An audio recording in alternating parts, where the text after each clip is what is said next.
ॐ श्रीगणेशाय नमः। श्रीमहालक्ष्म्यै नमः। श्री अष्टलक्ष्मी स्तुतिः। रथमध्यामश्वपूर्वां गजनादप्रमोदिनीं साम्राज्यदायिनीं देवीं गजलक्ष्मीं नमाम्यहम्। धनमग्निर्धनं वायो धनं भूतानि पञ्च च प्रभूतेश्वर्यसन्धात्रीं धनलक्ष्मीं नमाम्यहम्। पृथिवी गर्भसमुद्भिन्ना नानाव्रीहिस्वरूपिणीं पशुसम्पत्स्वरूपां च धान्यलक्ष्मीं नमाम्यहम्। न मात्सर्य न च क्रोधो न भीतिर्न च भेददीः यद्भक्तानां विनीतानां धैर्यलक्ष्मीं नमाम्यहम्। पुत्रपौत्रस्वरूपेण पशुभृत्यात्मना स्वयं सम्भवन्ती च सन्तान लक्ष्मीं देवीं नमाम्यहम्। नानाविज्ञानसन्धात्रीं बुद्धिशुद्धिप्रदायिनीं अमृतत्वप्रदात्रीं च विद्यालक्ष्मीं नमाम्यहम्। नित्यसौभाग्यसौशील्यं वरलक्ष्मीं ददाति या प्रसन्नां स्वेन सुलभाम् आदिलक्ष्मीं नमाम्यहम्। सर्वशक्तिस्वरूपां च सर्वसिद्धिप्रदायिनीं सर्वेश्वरीं श्रीविजय लक्ष्मीं देवीं नमाम्यहम्। अष्टलक्ष्मी समाहार स्वरूपां तां हरिप्रियां मोक्षलक्ष्मीं महालक्ष्मीं सर्वलक्ष्मीं नमाम्यहम्। दारिद्र्यदुःखहरणं समृद्धिमपि सम्पदां सच्चिदानन्दपूर्णत्वम् अष्टलक्ष्मीर्स्तुतिर्भवेत्। रथमध्यामश्वपूर्वां गजनादप्रमोदिनीं साम्राज्यदायिनीं देवीं गजलक्ष्मीं नमाम्यहम्। धनमग्निर्धनं वायो धनं भूतानि पञ्च च प्रभूतेश्वर्यसन्धात्रीं धनलक्ष्मीं नमाम्यहम्। पृथिवी गर्भसमुद्भिन्ना नानाव्रीहिस्वरूपिणीं पशुसम्पत्स्वरूपां च धान्यलक्ष्मीं नमाम्यहम्। न मात्सर्य न च क्रोधो न भीतिर्न च भेददीः यद्भक्तानां विनीतानां धैर्यलक्ष्मीं नमाम्यहम्। पुत्रपौत्रस्वरूपेण पशुभृत्यात्मना स्वयं सम्भवन्ती च सन्तान लक्ष्मीं देवीं नमाम्यहम्। नानाविज्ञानसन्धात्रीं बुद्धिशुद्धिप्रदायिनीं अमृतत्वप्रदात्रीं च विद्यालक्ष्मीं नमाम्यहम्। नित्यसौभाग्यसौशील्यं वरलक्ष्मीं ददाति या प्रसन्नां स्वेन सुलभाम् आदिलक्ष्मीं नमाम्यहम्। सर्वशक्तिस्वरूपां च सर्वसिद्धिप्रदायिनीं सर्वेश्वरीं श्रीविजय लक्ष्मीं देवीं नमाम्यहम्। अष्टलक्ष्मी समाहार स्वरूपां तां हरिप्रियां मोक्षलक्ष्मीं महालक्ष्मीं सर्वलक्ष्मीं नमाम्यहम्। दारिद्र्यदुःखहरणं समृद्धिमपि सम्पदां सच्चिदानन्दपूर्णत्वम् अष्टलक्ष्मीर्स्तुतिर्भवेत्। रथमध्यामश्वपूर्वां गजनादप्रमोदिनीं साम्राज्यदायिनीं देवीं गजलक्ष्मीं नमाम्यहम्। धनमग्निर्धनं वायो धनं भूतानि पञ्च च प्रभूतेश्वर्यसन्धात्रीं धनलक्ष्मीं नमाम्यहम् पृथिवीगर्भसमुद्भिन्ना नानाव्रीहिस्वरूपिणीं पशुसम्पत्स्वरूपां च धान्यलक्ष्मीं नमाम्यहम् न मात्सर्य न च क्रोधो न भीतिर्न च भेददीः यद्भक्तानां विनीतानां धैर्यलक्ष्मीं नमाम्यहम् पुत्रपौत्रस्वरूपेण पशुभृत्यात्मना स्वयं सम्भवन्ती च सन्तान लक्ष्मीं देवीं नमाम्यहम् नानाविज्ञानसन्धात्रीं बुद्धिशुद्धिप्रदायिनीम्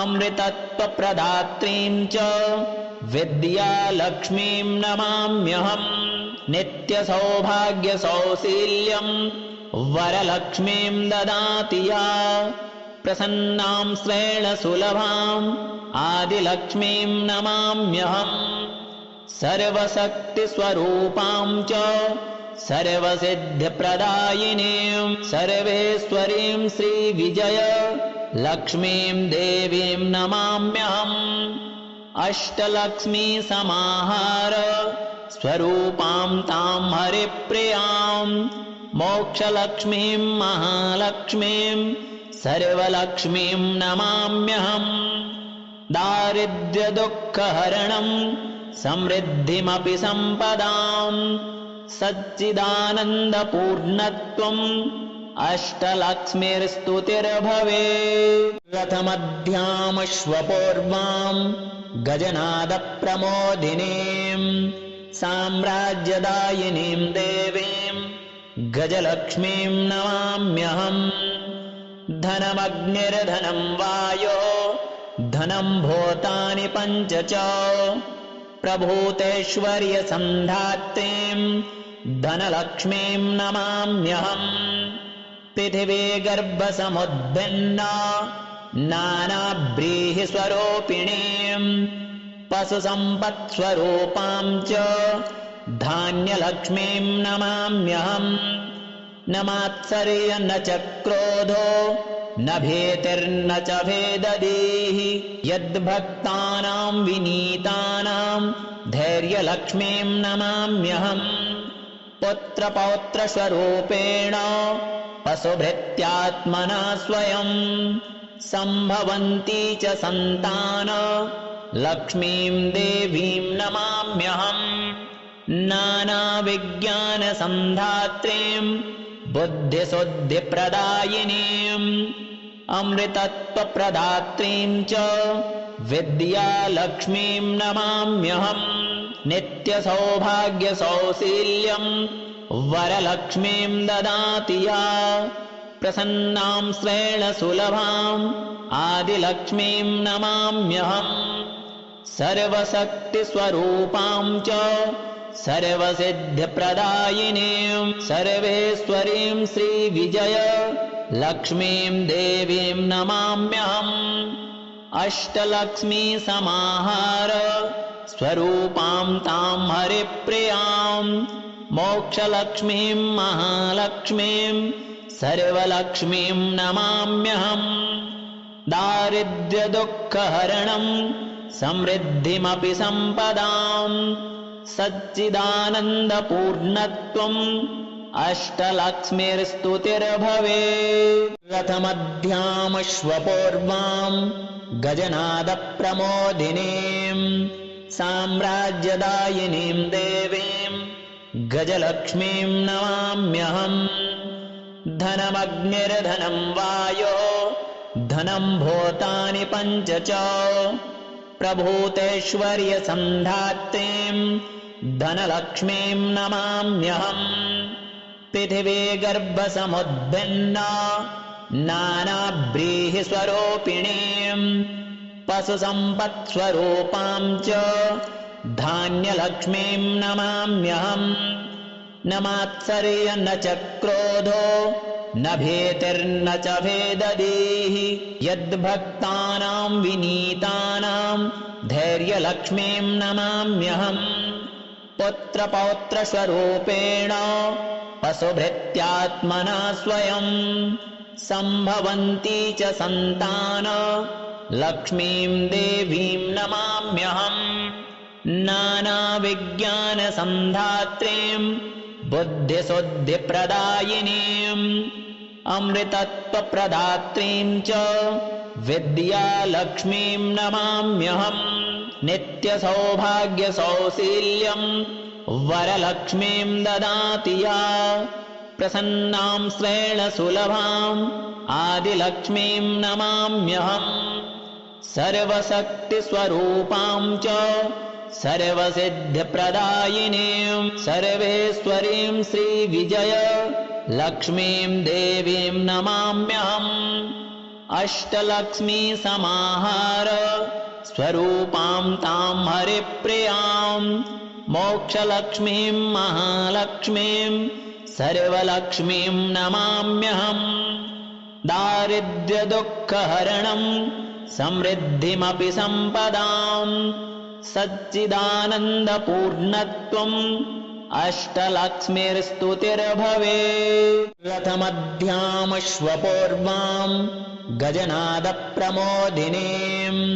साम्राज्यदायिनीं देवीं गजलक्ष्मीं नमाम्यहम् धनमग्निर्धनं वायो धनं भूतानि पञ्च च प्रभूतेश्वर्यसन्धात्रीं धनलक्ष्मीं नमाम्यहम् पृथिवीगर्भसमुद्भिन्ना नानाव्रीहिस्वरूपिणीं पशुसम्पत्स्वरूपां च धान्यलक्ष्मीं नमाम्यहम् न मात्सर्य न च क्रोधो न भीतिर्न च भेददीः यद्भक्तानां विनीतानां धैर्यलक्ष्मीं नमाम्यहम् पुत्रपौत्रस्वरूपेण पशुभृत्यात्मना स्वयं सम्भवन्ती च सन्तान लक्ष्मीं देवीं नमाम्यहम् नानाविज्ञानसन्धात्रीं बुद्धिशुद्धिप्रदायिनीम् अमृतत्वप्रदात्रीं च विद्यालक्ष्मीं नमाम्यहम् नित्यसौभाग्यसौशील्यं वरलक्ष्मीं ददाति या प्रसन्नां श्रेण सुलभाम् आदिलक्ष्मीं नमाम्यहम् सर्वशक्तिस्वरूपां च सर्वसिद्धिप्रदायिनीं सर्वेश्वरीं श्रीविजय लक्ष्मीं देवीं नमाम्यहम् अष्टलक्ष्मी समाहार स्वरूपां तां हरिप्रियां मोक्षलक्ष्मीं महालक्ष्मीं सर्वलक्ष्मीं नमाम्यहम् दारिद्र्यदुःखहरणं समृद्धिमपि सम्पदां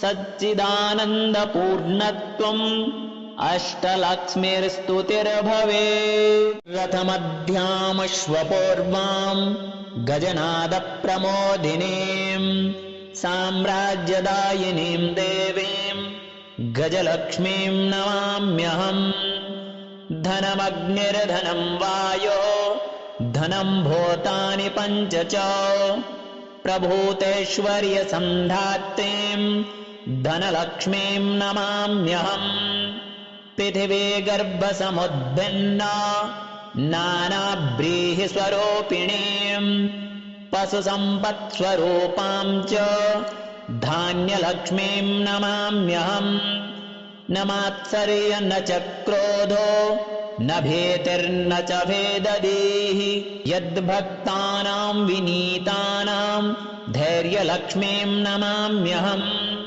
पुत्रपौत्रस्वरूपेण पशुभृत्यात्मना स्वयं सम्भवन्ती च सन्तान लक्ष्मीं देवीं नमाम्यहम् नानाविज्ञानसन्धात्रीं बुद्धिशुद्धिप्रदायिनीम् अमृतत्वप्रदात्रीं च विद्यालक्ष्मीं नमाम्यहम् नित्यसौभाग्यसौशील्यं वरलक्ष्मीं ददाति या प्रसन्नां श्रेण सुलभाम् आदिलक्ष्मीं नमाम्यहम् सर्वशक्तिस्वरूपां च सर्वसिद्धिप्रदायिनीं सर्वेश्वरीं श्रीविजय लक्ष्मीं देवीं नमाम्यहम् अष्टलक्ष्मी समाहार स्वरूपां तां हरिप्रियां मोक्षलक्ष्मीं महालक्ष्मीं सर्वलक्ष्मीं नमाम्यहम् दारिद्र्यदुःखहरणं समृद्धिमपि सम्पदां सच्चिदानन्दपूर्णत्वम् अष्टलक्ष्मीर्स्तुतिर्भवेत् रथमध्यामश्वपूर्वां गजनादप्रमोदिनीं साम्राज्यदायिनीं देवीं गजलक्ष्मीं नमाम्यहम् धनमग्निर्धनं वायो धनं भूतानि पञ्च च प्रभूतेश्वर्यसन्धात्रीं धनलक्ष्मीं नमाम्यहम् पृथिवी गर्भसमुद्भिन्ना नानाव्रीहिस्वरूपिणीं पशुसम्पत्स्वरूपां च धान्यलक्ष्मीं नमाम्यहम् न मात्सर्य न च क्रोधो न भीतिर्न च भेददीः यद्भक्तानां विनीतानां धैर्यलक्ष्मीं नमाम्यहम् पुत्रपौत्रस्वरूपेण पशुभृत्यात्मना स्वयं सम्भवन्ती च सन्तान लक्ष्मीं देवीं नमाम्यहम् नानाविज्ञानसन्धात्रीं बुद्धिशुद्धिप्रदायिनीं अमृतत्वप्रदात्रीं च विद्यालक्ष्मीं नमाम्यहम् नित्यसौभाग्यसौशील्यं वरलक्ष्मीं ददाति या प्रसन्नां श्रेण सुलभाम् आदिलक्ष्मीं नमाम्यहम्